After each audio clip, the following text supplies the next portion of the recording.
देखिए, सारी खबरें शुभ नहीं होती, कुछ मंगल भी होती हैं, और जो ना शुभ होती है ना मंगल होती हैं वो करती हैं सावधान।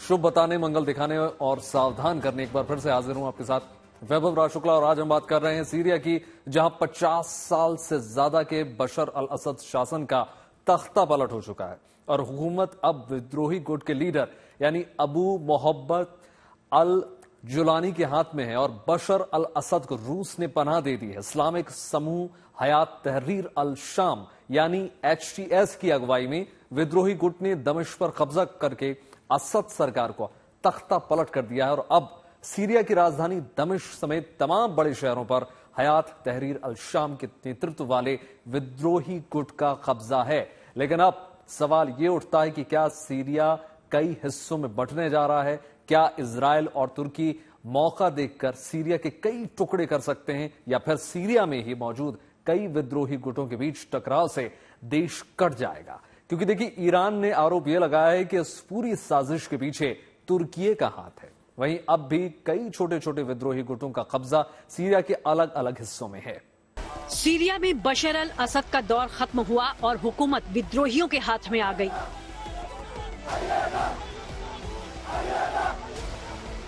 सीरिया की सत्ता पर काबिज होने के बाद विद्रोही गुट बशर अल असद परिवार से जुड़ी चीजों को लगातार खत्म कर रहे हैं। बशर अल असद के महल को लूटने और परिवार के सदस्यों की मूर्तियां गिराने के बाद विद्रोहियों के निशाने पर असद के पिता का मकबरा है। मकबरे में भी विद्रोहियों ने ऐसी तबाही मचाई कि पूरा मकबरा ही तहस नहस हो गया है। उत्तर पश्चिमी सीरिया के करदाह में बशर अल असद के पिता हाफिज अल असद के मकबरे में विद्रोही घुस गए और यहां तोड़फोड़ करते हुए आग लगा दी। इस जगह पर हाफिज के अलावा असद के परिवार के दूसरे लोगों की कब्र है।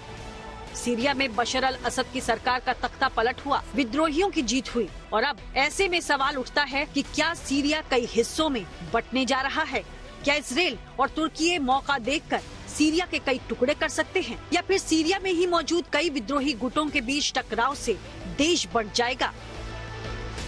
दरअसल सीरिया में कुर्दों के वर्चस्व वाली सीरियन डेमोक्रेटिक फोर्सेस यानी SDF का पूर्वी सीरिया के एक बड़े हिस्से पर कब्जा है। अमेरिका समर्थित इस ग्रुप की स्थापना 10 अक्टूबर 2015 को हुई थी। SDF का कहना है कि इसका मकसद सीरिया को सेक्युलर, डेमोक्रेटिक और संघीय बनाना है। दूसरी तरफ तुर्की एक तरफ से SDF का कट्टर विरोधी है, जिसका कहना है कि SDF का PKK से सीधा संबंध है और PKK को वो आतंकी संगठन मानता है। हयात तहरीर अल शाम यानी HTS और उसके सहयोगी गुटों के विद्रोह के बाद ही बशर अल असद ही देश छोड़ने को मजबूर हुए। HTS का इदरीश और अलेप्पो समेत देश के बड़े हिस्सों पर इसका कब्जा है। माना जाता है कि इन समूहों को तुर्की का समर्थन हासिल है। ईरान ने भी यही आरोप लगाए हैं। बुधवार को ईरान के supreme leader Ayatollah Ali Khamenei ने तेहरान में हजारों लोगों से मुलाकात की और सीरिया पर कुछ बड़े खुलासे किए। खामेनेई ने कहा कि कोई शक में न रहे, क्योंकि सीरिया में जो हुआ वो अमेरिका इजराइल की साजिश है। उन्होंने तुर्की का नाम लिए बगैर दावा किया कि सीरिया में जो कुछ हो रहा है उसमें पड़ोसी देश की सरकार साफ साफ रोल निभा रही है।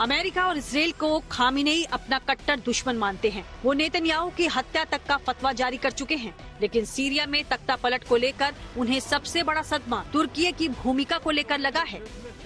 ईरान ने बशर का हाथ थामे बैठे अर्दोगन की ये तस्वीर जारी की, जिसमें दोनों की पत्नियां भी हैं। लेकिन इसके साथ खामेनेई का ये बयान भी जारी किया, जिसमें उन्होंने कहा कि दुश्मन पर कभी भरोसा मत करना, क्योंकि उसके चेहरे पर मुस्कान होती है लेकिन वो पीछे छुरा छिपाए रहता है। दरअसल विद्रोही गुट हयात तहरीर अल शाम को तुर्की का खुला समर्थन था और उसने ईरान के करीबी बशर अल असद का तख्ता पलट कर दिया।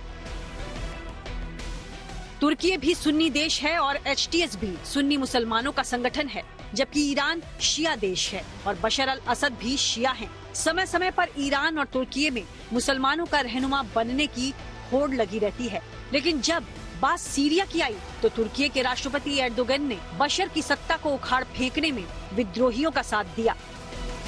इसमें कोई शक नहीं कि बशर अल असद के देश छोड़कर भाग खड़े होने के बाद तुर्की का सीरिया में प्रभाव बढ़ गया है। माना जा रहा है कि तुर्की अपनी सीमाओं का विस्तार कर सकता है और सीरिया के कुछ हिस्सों पर कब्जा कर सकता है। हालांकि तुर्की दावा कर रहा है कि वो विपक्षी गुटों से बातचीत कर एक ऐसी सरकार स्थापित करने की कोशिश में है जो सभी गुटों को रिप्रेजेंट कर पाए।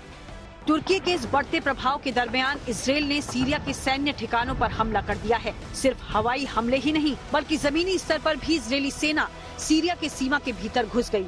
ये इजरायली सेना की 210वीं डिवीजन के सैनिक हैं जो इजरायल के इलाके में गश्त लगा रहे हैं। इजरायल ने भी कबूल लिया है कि उसके कब्जे वाले गोलान हाइट्स स्थित बफर जोन में उसके सैनिक दाखिल हो गए हैं। इजरायल ने जमीनी हमले के साथ साथ सीरिया पर अब तक की सबसे भीषण बमबारी की है। सीरियाई इलाके में दाखिल हुए इजरायली सैनिकों को यहाँ सैन्य पोस्ट पर रॉकेट मिले। इसके अलावा मोर्टार और लैंडमाइंस का जखीरा भी मिला। इजरायल और सीरिया के बीच 1974 के समझौते के तहत युद्ध विराम था, लेकिन असद के तख्ता पलट के बाद इस समझौते का वजूद भी खत्म हो गया। इस बीच इजरायल अपनी सुरक्षा का हवाला देकर इन इलाकों में दाखिल हो गया। ईरान इसे सीरिया में जमीन हड़पने की चाल के तौर पर देख रहा है। वहीं नेतन्याहू ऐलान कर चुके हैं कि इजरायल गोलान हाइट्स के बफर जोन से अब अपना कब्जा कभी नहीं छोड़ेगा और ये इलाका करीब 400 वर्ग किलोमीटर का है। इस बीच सीरिया के अलग अलग हिस्सों में अब भी कब्जे की जंग छिड़ी है। तुर्की और इजरायल जैसे मुल्क तो मौका तलाश ही रहे हैं, साथ में सीरिया में मौजूद छोटे छोटे दल हालात को और भी मुश्किल बना रहे हैं।